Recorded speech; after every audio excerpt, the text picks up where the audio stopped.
I am in St. Augustine in Florida. This is the oldest continuously inhabited city in the United States. It dates back to year 1565. It was started by the Spanish Empire right here at this fort. This is Castillo de San Marcos, the San Marcos little castle. We're at the edge of Florida. We're right on the shore of the Atlantic Ocean here in the northern part of Florida.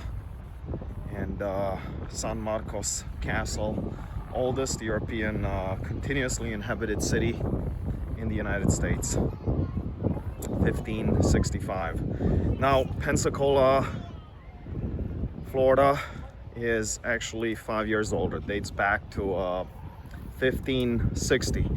But Pensacola was abandoned after only 1 year. They had a big hurricane there that ravaged the city. They abandoned it, and they only started it about 150 years later.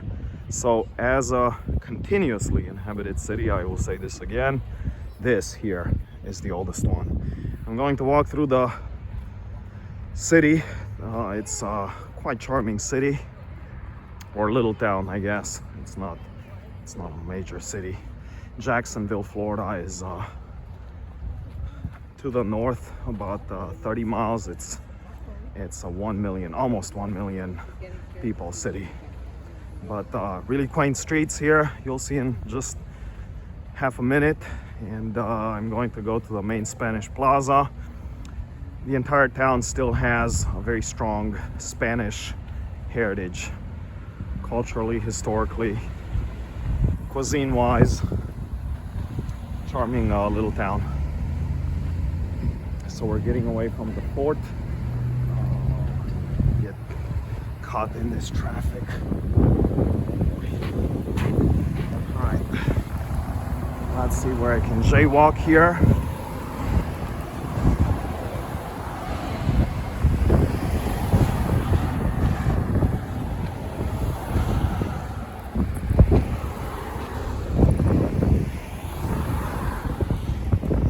Here we go. Easy, easy, easy. Easy. All right.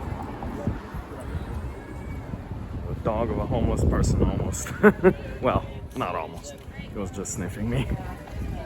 He didn't bite me. All right, pedestrian streets all over the old town. Buildings dating back to the 16 and 1700s. Some of these. Not as old as the castle itself, but still quite old.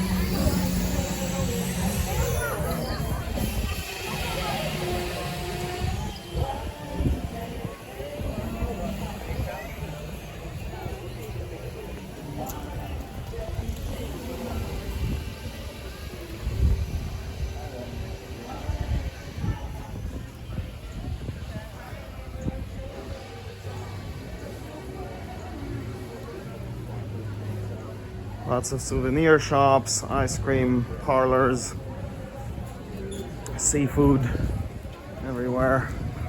Little nooks with live music. Of course, y'all have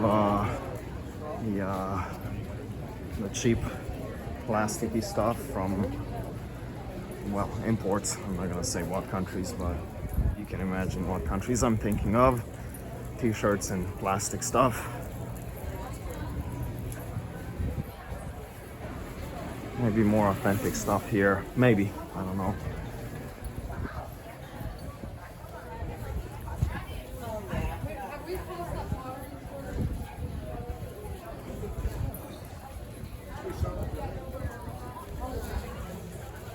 So I just passed the house. This one here, it says it was built in 1761. 1761. Half of it is stone, the upper half is timber.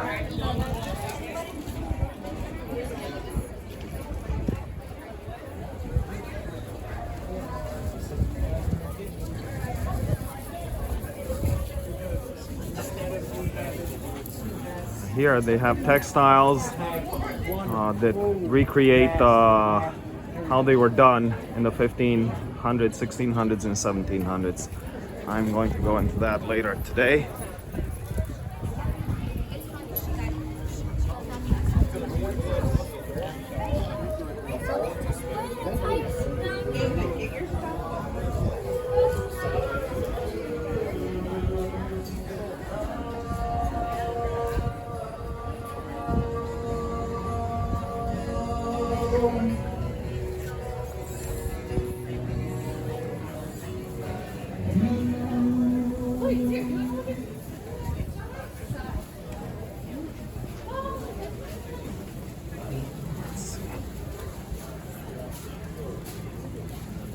House built in 1815 over here. 1812 this one over here. So some are newer, some are from the 1800s.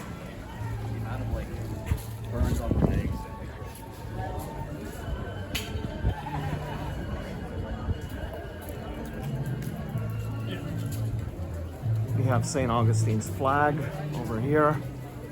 Oops, there we go. The American flag, and of course, the Spanish flag.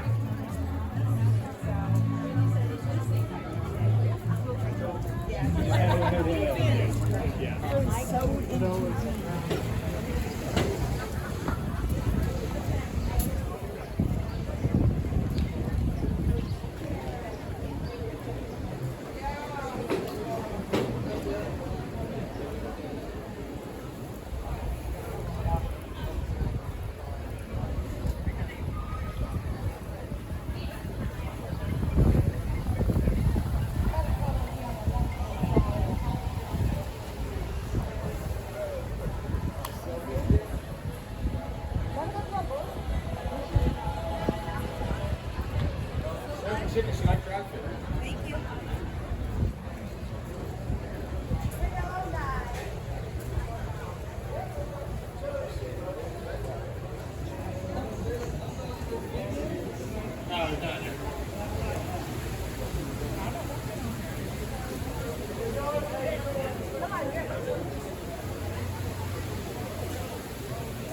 All right, we're getting to the end, towards the end of the main pedestrian street. Oh, they have really good pizza. I gotta eat here again. I had a couple of slices there last year. They were unbelievably good. Better than, well, this is sacrilegious to say, but better than New York City pizza. Although that one is New York style here in St. Augustine.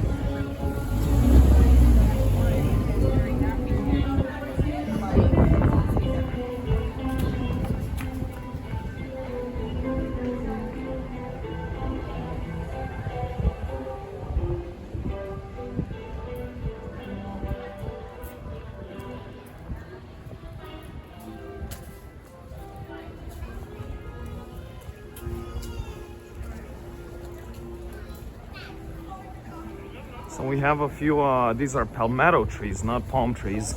We're in the northern part of Florida, so I don't believe palm trees grow up so far north.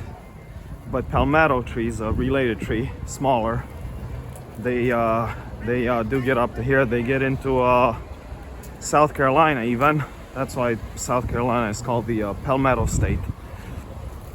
But yes, the northern part of Florida here is slightly cooler than around Miami. All right, let's see if I can cross the street again.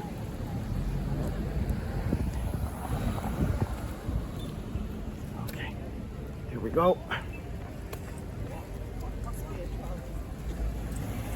Governor's House and Cultural Center and Museum over there. It is February of 2023, I'm sorry.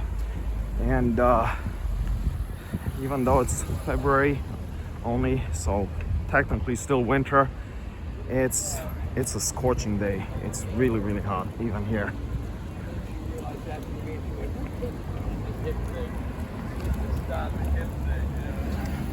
So stately hotels built in the 1800s when this town picked up in tourism for the first time, became a national tourist spot about 150 years ago.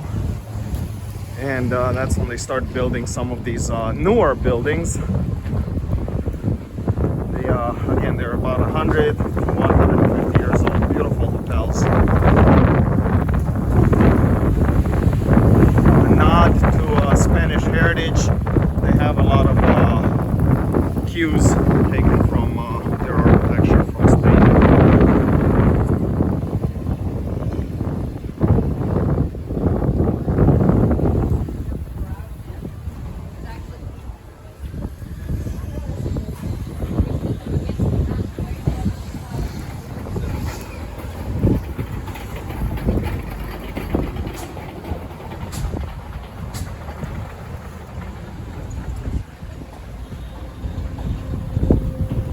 Alright, one of the main squares, although not the only one.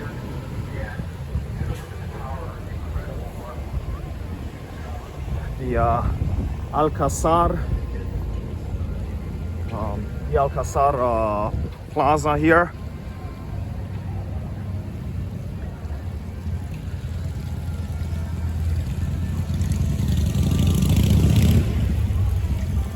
So over there we have Flagler College. Beautiful campus, absolutely beautiful campus. It's fairly modern, 1800s. Again, built in classical Spanish architecture. So reminds me a lot of Valencia in Spain. A little bit of Madrid as well. Over here, well, we're not going to talk about banks, but over there we have the Leitner Museum, also built in Spanish style, and Casa Monica, a hotel that I just passed by. Anyway, I will walk around this square just a little bit more, walk into the Leitner Museum, show you what's there, and I'll close it off in just a couple of minutes. I will say this before I say goodbye. St. Augustine was under many flags. So before 1565, obviously it was inhabited, or the areas were inhabited by the Native Americans, Seminole and other ones in the area. Then 1565 through 1721 it was Spanish. Well, for just 1 year in 1721 the French took it, so it was also French. Then it got the Spanish back. The Spaniards repossessed it, and it was American until General Andrew Jackson took it for the United States, won it in a battle for the United States in 1821. And for a few years during the Civil War, it was obviously Confederate, and then back into American hands, and it's an American city today. So let's see, Native American won, then Spanish, then French, Spanish again, but I'm not gonna count that twice, then American and Confederate. So 5 nations, or 6 if you count the Native Americans. 5 powers had this city. Anyway, thank you all so much for watching. This is Bobby filming in St. Augustine, Florida, the oldest continuously inhabited city in the United States of America. Ciao for now. See y'all later.